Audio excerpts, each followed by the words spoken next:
This is Debbie, and welcome to my offbeat journey to becoming a full-time location-independent freelancer. I'll be sharing my tips and tricks as well as the realities of this offbeat lifestyle. Hey everyone, welcome to my offbeat journey. Today's episode is a little bit different than my usual episode because I'm actually taking you on a trail in Dominican Republic to go to Cueva del Puente. So we found this place by looking around and seeing what's around or close to Punta Cana because we decided to have a little vacay here and go on a resort. But I'm here with Aaron and we realized that we're not very much a resort type people. We're more roamers. So we actually got a rental car, and I know a lot of people are really afraid to drive here in the Dominican Republic, and we were a little bit wary because some of our friends who are also Dominicans and they've been to the Dominican Republic were saying, oh my gosh, it's going to be a little iffy for you guys driving there. You have to be really defensive. So far, it's been pretty decent driving, actually. I mean, we're from New York City, we're from the Bronx, so we're a little bit used to more of the fence driving. But it hasn't been pretty bad. It hasn't been bad at all.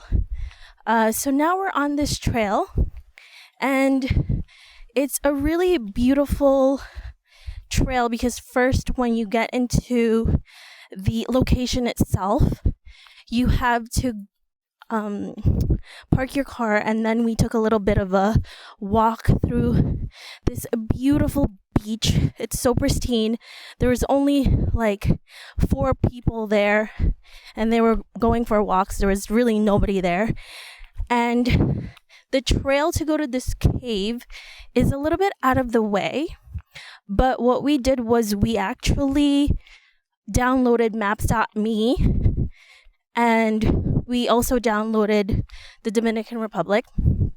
So it made it so much easier because when we went into the beginning of the trail, there was really nobody there to point us to the way. There was just a sign that says a cave is going straight, and that was it. So if you decide to come here, definitely make sure to have something like maps.me that you can download, and I believe Google Maps also has it. So now we are walking through the inside of the forest, and there's a lot of rocky terrain here, so make sure if you decide to come here to wear some suitable shoes. We have flip-flops. It's pretty decent. So on the trail itself, we saw a snake, a baby one. I don't think it was poisonous. It was fine. And there was only 2 people that we passed. So this is pretty quiet. I don't think a lot of people really come here. But the people that have come here, from the reviews that we've seen, it said that it is really beautiful. So yeah, so we'll see and check it out. All right, so before we get there, we're still walking on the trail. I wanted to talk to you about going on vacation when you're a remote entrepreneur or you're a digital nomad, because oftentimes it's not easy for us to actually go on vacation because we're constantly working and we feel like we constantly have to work. And that definitely happened here with us.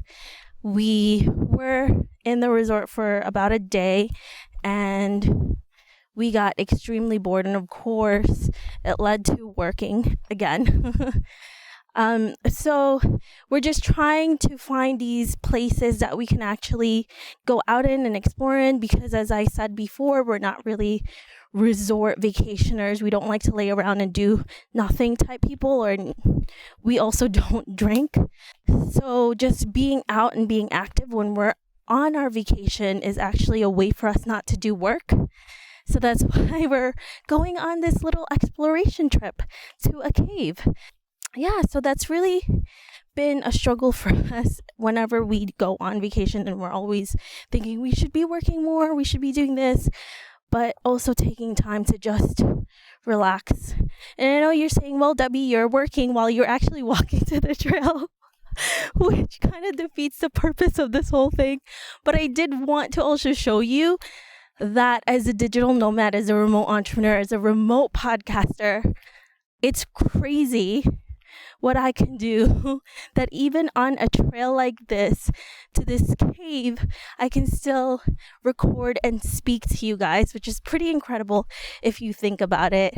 And really, that's one of the things that I love about being a remote podcaster. So, which just goes to show you that if you want to be a remote podcaster, you can literally record from anywhere. All right, so Aaron is showing me we're in the middle of the trail. What do you see, Aaron? It's a legless lizard. It's like basically tan with black stripes along the side, and it has like a bright blue tail. So very cool looking thing. Something in the middle of evolution, I guess, from used to have legs and now it doesn't. It looks pretty cool. It's tiny though. So he's been trying to show me that legless lizard or snake. All right, so we finally reached the entrance of the cave, and there's a sign towards your left. It says Cueva del Puente. All right, let's see. It does look pretty freaking dark. We need flashlights. We don't have one, so we're going to use the flashlights on our phone. Thank goodness we have 2 of them. There's nobody here. All right, we're just going into the cave. And it's really freaking dark and deep. And a little scary. Aaron, where are you going? I need the light. I can't see. It looks really cool though, and freaking scary at the same time. What do you see? I think Aaron is better at this when describing what he sees than me. It's basically very smooth inside. I mean, it's still rough, but it's a lot smoother than you would think. It's not like a lot of jagged rocks. It looks like it's probably like mud at one point that just solidified. So it's kind of like gloppy, like sand. And they have stalactites and stalagmites. So they have the things that grow from the floor as well as the things that are growing from the ceiling, the rock formations. So we're going to walk a little further and hopefully we don't get too scared. But I do see light on the other side, so maybe we can go through. We'll find out. Okay, that was a good explanation of it. And I will try to see if I can actually take some photos. And I do see the light at the end. So hopefully we can go through this. I can tell you now, this place floods. So we're walking towards the light at the end of this tunnel. And we're both holding on to each other because this is freaking scary. I'm scared, Dexter.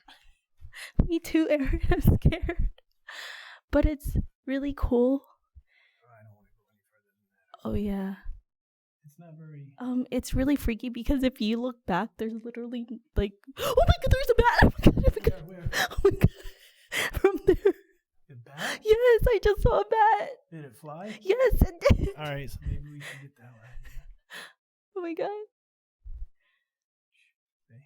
Okay, no, I'm not going in there. All right, let's leave. Okay, should we take some photos here? Wait, let's take some photos. No. Right here, look, All that's right, really make cool. it quick.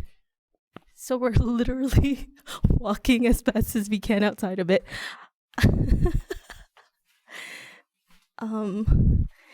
The inside is easy to explore. I mean, it's not very big. If you decide to, Aaron is laughing at me because I'm trying to get up and I'm still talking to you guys. But if you decide to come here, definitely bring a flashlight. Our flashlight on our phones was sufficient enough, but if you had a better flashlight than us, you'd definitely see a lot more interesting things. Oh, what did you think about that, Aaron? The bats creep me out. I don't like stuff like that. Yeah, it freaked me out a little bit when I saw that thing. I held on to him so tight. We're basically damn near half naked in bathing suits, walking around with sandals on in the cave. Yeah, we're very idiotic in that sense. But yeah, so this was our cave exploration episode, and letting you know, if you want to be a remote podcaster, you can pretty much do this from anywhere. Just look at me being a lunatic recording inside of a very dark and scary cave with bats around us. So I hope you enjoyed this special episode on our way to a cave. And Aaron, thank you for letting our listeners know what you've been seeing, because you're definitely a better person to describe all of these things than me. Sure, thank you. I'll show you guys some pictures on the website as well of what it looks like, because it is really, really interesting, and it's pretty cool that you can access this. And it's about an hour drive from Punta Cana. So, and also the beaches that is close to the cave is really beautiful. There's hardly anybody there. So I think that's what we're going to do after. All right, guys, thanks so much for listening to My Offbeat Journey. And I hope to talk to you to a new location for the next one. Bye, guys. Hey, Offbeat family, I really appreciate you listening to this episode. I would love to hear more from you and what you think of the podcast. Suggestions on guests, topics we can discuss, or maybe you just want to be friends. Why don't we chat some more on Facebook at The OB Life, or send me a message at hello@theoffbeatlife.com. I can't wait to hear from you.